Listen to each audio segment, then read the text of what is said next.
Sidang adjudikasi antara PKN dan Pemkab Maluku Tenggara diwarnai perdebatan.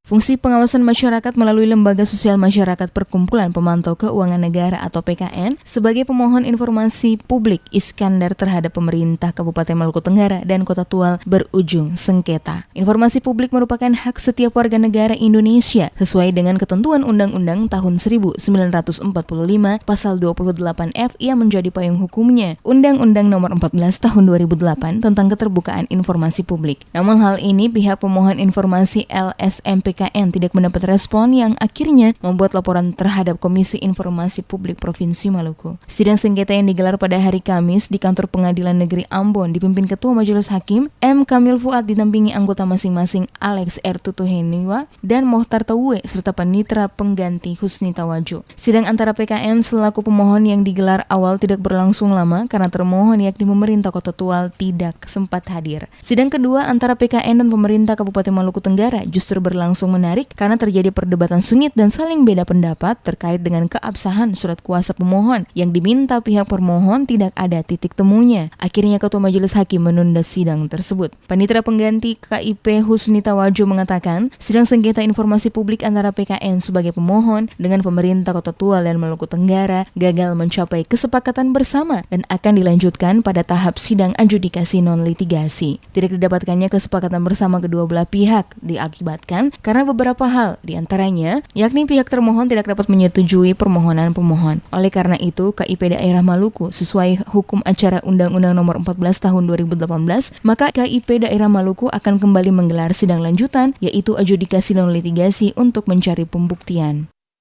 Sesuai dengan undang-undang kita sudah menyurat 3 kali, jadi kali ini sidang ketiga, tapi mereka tidak hadir dan saya selaku panitera pengganti kami sudah mengkonfirmasi tadi, tapi menurut kabak hukumnya mereka juga cuma bawahan, tinggal menunggu perintah dari atasan. Tidak ada kepastian mereka hadir dan nanti kita akan lanjutkan lagi sidang. Tanpa kehadiran mereka pun kita tetap melakukan sidang karena putusan majelis komisioner itu dia mutlak sesuai dengan Undang-Undang Nomor 14 Tahun 2018. Jadi majelis komisioner mempunyai hak untuk bisa memutuskan tanpa kehadirannya termohon. Direncanakan sidang lanjutan adjudikasi non litigasi KIP Maluku terhadap pemerintah Kota Tual akan digelar kemudian, kendati pun tidak diwakili oleh pemohon, sedangkan antara PKN dan Pemkab Maluku Tenggara dijadwalkan akan dilanjutkan beberapa waktu ke depan.